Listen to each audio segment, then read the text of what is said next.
Hi everyone, Yash here. और शुरू करते हैं मंडे का एनालिसिस। तो वीडियो एजुकेशनल पर्पस पे है, बाय सेल का रिकमेंडेशन है नहीं। सीधी बात, नो बकवास। शुरू करते हैं एनालिसिस। अब एक चीज मुझे बताओ कि ये वन डे के टाइम फ्रेम पे किसको हेड एंड शोल्डर नहीं दिख रहा होगा। ठीक है, आपको दिख रहा है, मुझे दिख रहा है, हम सबको दिख रहा है। Even F I S D I सब बड़े छोटे और उनसे बड़े इन्वेस्टर सबको ये चीज दिखती है कि मार्केट में यहाँ पे एक head and shoulder formation complete है। अब क्या आपको लगता है कि मतलब जो चीज सबको पता होती है उसी के आधार पे मार्केट वर्क करता है, या फिर उसी के आधार पे मार्केट पैसा दे देगा? और क्या इतना इजी है कि ये जो चार्ट पे हमें साफ दिख रहा है, इसका ब्रेकडाउन होता हुआ दिख रहा है और ये एग्जैक्टली डॉट टू डॉट वैसा वर्क कर जाए?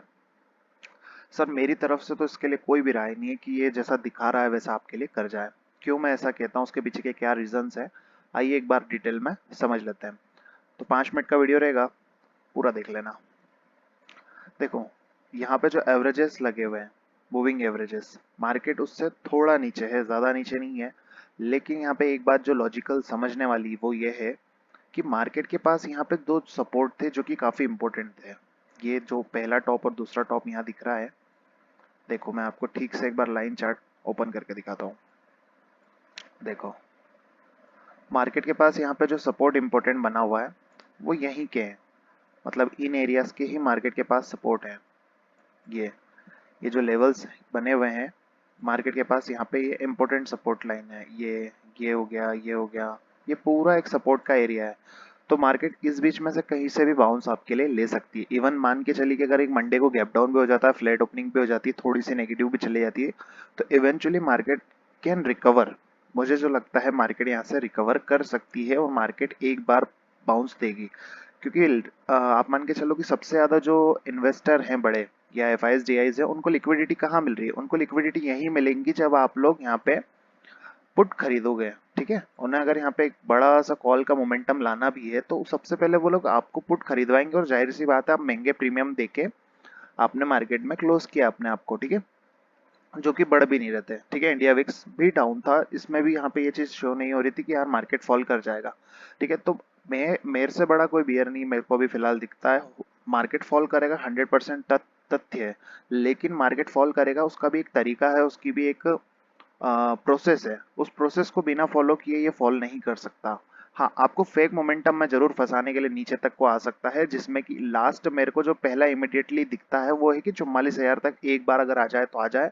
और आपकी किस्मत अगर बहुत अच्छी रही तो आप 44,000 पे पुट बुक कर पाए तो वेल एंड गुड है। अदरवाइज आपको शायद फिर भगवान ही बचाए, इस लेवल के नीचे जाने के बाद आपके साथ कोई भी ट्रैप किसी भी समय हो सकता है। और मैं ये नहीं कह रहा हूँ कि वही उसी नंबर से बाउंस आ जाएगा, या मेरे कहने से बाय सेल कर लो, कॉल खरीद लो। ऐसी बेवकूफ़ी मत करिएगा। सबसे पहले खुद का भी एनालिसिस करिएगा और अपने चार्ट पे आपको 44,000 के लेवल को ड्रॉ करके रखना है। ठीक है, इस लेवल को ड्रॉ करने के बाद आपको यहाँ पे देखना है कि मार्केट यहाँ पे कितनी बार सपोर्ट ले रहा है या इस प्राइस पे आके रुक रहा है। क्योंकि इवेंचुअली अगर आप देखेंगे तो मार्केट का जो गिरने का स्ट्रक्चर है वो काफी स्लो है, जबकि मार्केट का मोमेंटम एकदम इतना रैपिड फास्ट होना चाहिए। जैसे यहाँ पे बेरिश फ्लैग बना, बूम, यहाँ पे कंसोलिडेशन ज्यादा हो गया और फिर गिरने का जो तरीका वो पूरा रुकते रुकते है। मतलब एक जो स्पीड होना चाहिए, फ्लो होना चाहिए, वो नहीं है। किसी भी तरह वॉल्यूम इंक्रीजिंग नहीं है। ठीक है, प्राइस एक्शन वीक है, मेरे को भी सब समझ आ रहा है, आपको भी दिख रहा होगा। लेकिन इवेंचुअली यहाँ पे कहीं पे भी यहाँ पे ऐसा नहीं है कि बहुत शार्प सेल ऑफ हमें देखने को मिला हो। रुक रुक के, रिसक रिसक के एकदम घटिया वाला सार यहाँ पे मार्केट हमें देखने को मिला है। तो मंडे अगर गैप अप होता है तो मेरे लिए गैप अप बाय रहेगा थोड़े से रिट्रेसमेंट के बाद, और मुझे थोड़े और ऊपर के लेवल आते हुए दिखते हैं। ठीक है, ये it is all about trap trading. ठीक है, यहाँ पे ट्रेड सेटअप जो भी ट्रैप है वो पूरा कंप्लीटली बना हुआ है और रिटेलर को यहाँ पे बकरा बनाया जा रहा है। जहां तक मुझे ट्रेडिंग के बारे में नॉलेज है, जो मेरा एक्सपीरियंस कहता है, उसके बिहाव पे मैं ये सारी चीजें डिस्कस कर रहा हूँ कि यहाँ पे आपके साथ एक ट्रैप किया जा सकता है। ठीक है, according to this trend line. ठीक है, according to this trend line market ने यहाँ पे भी रेजिस्टेंस लिया, फर्स्ट, सेकेंड, थर्ड, फोर्थ। हो सकता है मे बी फर्स्ट यहीं पे गैप अप ले, एक हल्का सा रिट्रेसमेंट, देन इट ब्लास्ट हो जाए अपसाइड। ठीक है, क्योंकि हमें पता है कि 15 अगस्त आ रहा है और मेरे को नहीं लगता कि इंडिया में हमें जिस दिन आज़ादी मिली थी उसके हिसाब से उस दिन या उसके एक दिन पहले एक दिन बाद मार्केट को गिराए रखा जाएगा, है ना? तो थोड़ा सा आपको इस तरह से लॉजिकल चीज़ों को भी समझना है। मैं ये नहीं कहता कि मैं जो कह रहा हूँ वही होगा, बट यहाँ पे आपको पुट में जाके कोई बड़ा मुनाफा नहीं होगा जब तक एक बार कोई बाउंस नहीं आएगा। इवेंचुअली मार्केट फॉल करेगी आने वाले दिनों में, ये तथ्य है, लेकिन उसके पहले एक बाउंस आएगा। उस बाउंस में मार्केट थोड़ा इसका 50% एटलीस्ट रिकवर कर सकता है, तो बेवकूफ़ी ना करें यहाँ पे डायरेक्ट शॉर्ट करने की सर, यही आपसे रिक्वेस्ट करूंगा। ठीक है, अब मैं आपसे बात कर लेता हूँ कि किस लेवल के ऊपर आपको बाय सेल का ट्राई करना चाहिए। ये सिर्फ टोटल एजुकेशनल पर्पस पे वीडियो है। देखिए 44,000 एक बड़ा सपोर्ट एरिया है जो कि साइकोलॉजिकल नंबर है। तो मुझे जो लगता है यहाँ से जब फर्स्ट बाउंस आएगा तो उस फर्स्ट बाउंस में आपको लगभग निफ्टी 44,500, निफ्टी बैंक 44,500 और 45,000 के लेवल को एक बार और रिट्रेसमेंट करने जा सकता है। उसके बाद ये ऊपर जाता है या नीचे रह जाता है ये बात की बात है, लेकिन मेरे लिए ये एरियाज एक बार के लिए बाइंग द डीप की अपॉर्चुनिटी रहेंगे। इंट्राडे ही सही, मैं इसमें एक बार बाइंग द डिप अपॉर्चुनिटी को फाइंड आउट करता हूँ और उसके साथ ही मैं मार्केट को खुद भी बाय करूंगा और अपने क्लाइंट्स को भी करवाऊंगा। एसएल हमारा रहेगा छोटा सा। मैं ये नहीं कह रहा हूँ कि आपने अगर यहाँ पे कॉल बाय कर ली तो आपका एसएल तो भैया 42,000 पे होना चाहिए, मैं ये नहीं कह रहा हूँ। मैं कह रहा हूँ 20-30 पॉइंट्स, 50-60 पॉइंट जो भी आपके लिए सुटेबल्स रहते हैं आपके लॉट साइज के अकॉर्डिंग आप उसको रख सकते हैं। और आपको थोड़ा सा रिटेलर से हटके सोचना है, बिकॉज ऑफ भेड़ बकरियां जहां भी जाएंगी, मैं रिटेलर्स को भेड़ बकरी नहीं कह रहा, लेकिन जब मैं एक एग्जांपल से समझा रहा हूँ कि आपको अगर जिस तरफ झुंड जा रहा है उस तरफ आपका कभी फायदा नहीं हो सकता। ठीक है, तो झुंड से थोड़ा अलग सोचोगे तब आप उन 1% लोगों की गिनती में आ पाओगे स्टॉक मार्केट में जो कि प्रॉफिटेबल ट्रेडर्स हैं। ठीक है, तो इवेंचुअली मुझे जो लगता है एक बार के लिए 45,000 का लेवल स्क्रीन पे आता हुआ दिख सकता है इस हफ्ते में। ठीक है, कभी भी दिखे, मंडे दिखे, मंडे ट्यूसडे छुट्टी है, वेनसडे दिखे, कभी भी दिखे, लेकिन एक बार रिकवरी मार्केट ले सकता है। तो अननेसेसरी यहाँ पे शॉर्ट की अपॉर्चुनिटी को नहीं फाइंड आउट आपको करना है। इसी तरह मैं अगर आपसे निफ्टी की बात करता हूँ, ठीक है, निफ्टी की अगर मैं बात करूँ तो निफ्टी पे भी मुझे क्लियरली विजिबल है कि निफ्टी ने पिछला लो ब्रेक ही नहीं किया है। ठीक है, इवेंचुअली यहाँ पे एक हायर हाई को इसने कंसिडर किया है। ठीक है, यहाँ से अगर आप देख पा रहे हैं तो एक it is higher high pattern. ठीक है, यहाँ पे एक हायर हाई को निफ्टी ने फॉर्म किया है। अगर मैं इसका थोड़ा सा प्रीवियस ट्रेंड उठा के देखूं और इस ट्रेंड लाइन को थोड़ा सा एक्सटेंड करते हुए मैं आपको अगर यहाँ से समझाना चाहूँ तो निफ्टी ये देखो, मतलब इन लेवल्स के आसपास निफ्टी में सपोर्ट है। और आपको क्या लगता है कि अगर ये ट्रेंड लाइन ब्रेक हो जाएगी तो क्या निफ्टी इस तरह से गिरेगा?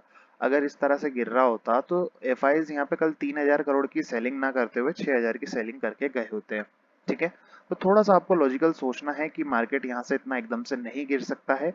और यहाँ पे थोड़ा सा इसके पास जो सपोर्ट है, जहाँ पे ये सबसे ज्यादा इसने सपोर्ट को लिया है, वो लेवल है 19,450 से 500 तक का। 19,530 से लेके 19,450 तक का लेवल, ये पूरा एक सपोर्ट एरिया है।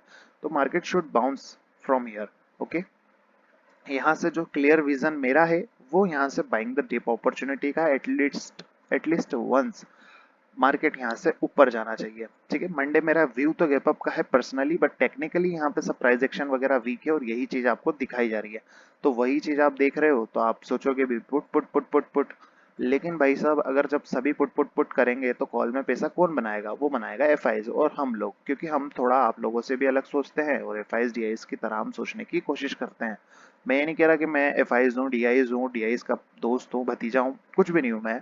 मैं आप ही की तरह एक व्यक्ति हूँ, बट मेरे पास क्या है कि कुछ एक्सपीरियंस है जिसके बिहाव पे मैं यह बातें आपको समझा रहा हूँ। यहाँ पे अगर आप देखेंगे तो 1, 2, 3, 4 यहाँ पे एक दो बार और रेजिस्टेंस ले सकता है, बट इवेंचुअली जो मुझे लगता है कि ब्रेकआउट अपसाइड में आना चाहिए। अगर आपको मेरी बात समझ आती है तो अच्छी बात है, नहीं आती है तो बकायदा आप शॉर्ट करें, जो आपकी मर्जी करें, इवेंचुअली आपको फायदा हो तो बढ़िया है।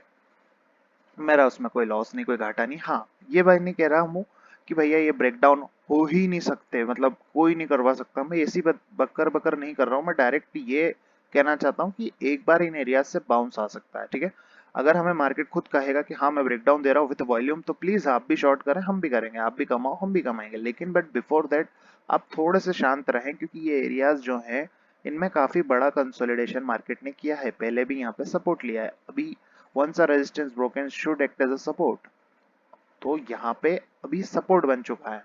ठीक है, तो थोड़ी सी बात को आप समझे, निफ्टी 19,400 के आसपास और 19,380 से 400, 420, 430 ये full buying the dips area है। मतलब यहाँ पे आपको छोटे मोटे एडसेल्स के साथ वीकली ऑप्शंस को ना ट्रेड करते हुए मंथली में करने ट्राई आप कर सकते हैं। यहाँ से इवेंचुअली थोड़े बहुत बाउंसेस आपको देखने को मिलेंगे। इवेंचुअली जो मुझे लगता है कि निफ्टी में यहाँ पे एक बार गैप फिलिंग होगी। 19,750 का लेवल स्क्रीन पे निफ्टी में भी आ सकता है। तो from my side I am buyer on this level. ठीक है, मैं यहाँ पे बायर हूँ और मेरे को शॉर्ट करने में फिलहाल कोई मजा नहीं है। प्रीमियम्स हाई है, विक्स लो है। मैं बिल्कुल लॉजिकल बात कर रहा हूँ आपसे कि महंगा प्रीमियम अभी ना दें। कॉल का प्रीमियम सस्ता है, उस पर ध्यान दे सकते हैं आप। Option chain, data, these all are bullshit.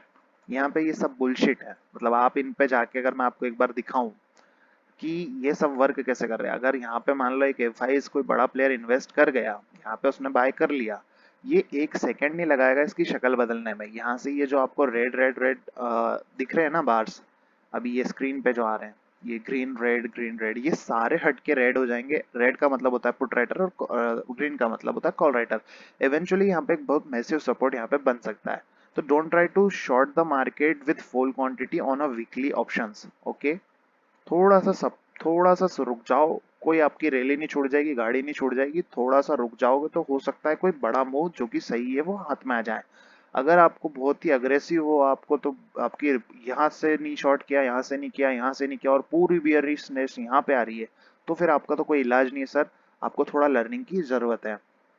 लेकिन अगर आप थोड़ा रुक जाते हैं तो आप सही डिसीजन ले पाएंगे। अगर मैं वीकली टाइम फ्रेम पे निफ्टी के जाऊं तो मैं आपको एक चीज दिखाना चाहता हूँ। निफ्टी में एक इनसाइड कैंडल बना है, ठीक है। यहाँ पे एक सेलिंग तो है, ये मुझे भी दिखती है, आपको भी दिखती है कि सेलिंग तो है, लेकिन पिछले दोनों हफ्ते से थोड़ी कम सेलिंग है, ठीक है।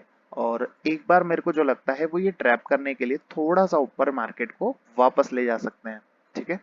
थोड़ा सा मार्केट को एक बार के लिए ऊपर ला सकते हैं। एक आधी फेक ग्रीन कैंडल के लिए मार्केट ऊपर जा सकता है, तो उस फेक ग्रीन कैंडल को हम छोड़े क्यों, हम उसमें भी प्रॉफिट को कोशिश करेंगे बना ले, ठीक है। नहीं बनता है तो एसएल छोटे छोटे, बट टारगेट उससे बड़े बड़े, ठीक है। तो यहाँ पे शॉर्ट की एक बार अपॉर्चुनिटी ना देखते हुए आप थोड़ा सा रिटेलर से अलग सोच रहे हैं, मे भी आपके पास थोड़े अच्छे प्रॉफिट्स बन जाएंगे। ओके, तो वीडियो में मेरा व्यू यही है। और यश शर्मा नाम से, सॉरी यश ट्रेड नाम से मेरा फ्री टेलीग्राम चैनल है। आपकी मर्जी हो तो सब्सक्राइब करें, ना हो तो ना करें। इवन मैं तो फ्राइडे वाले दिन भी पूरा दिन कॉल साइड ही बैठा रहा था अपने क्लाइंट्स को लेके। इवेंचुअली उसमें स्टॉप लॉस तक हिट नहीं हुआ, फिर हमने ट्रेलिंग एसेट डाला, वो हिट हुआ। अदरवाइज मार्केट में हम तो बायर्स ही लेके बैठे थे और यहाँ से हम मार्केट को अपसाइड जाते हुए फ्राइडे को ही देखते थे। लेकिन ये बात FIS को भी पता थी कि यहाँ पे कुछ रिटेलर्स या कुछ एनालिस्ट हैं जिन्हें ये बात क्लियर है कि मार्केट ऊपर जा सकती है। तो उन्होंने वो प्राइस को वहीं रोके रखा, शेयर्स में प्रॉफिट बुकिंग की और इवेंचुअली मार्केट को नीचे रखा। तो मेरे ख्याल से मार्केट यहाँ से एक बार ऊपर जाना चाहिए। अगर गैप डाउन खुलती है तो वहां पे शॉर्ट आपको नहीं करना है, पुट्स बुक करने हैं। Thank you so much.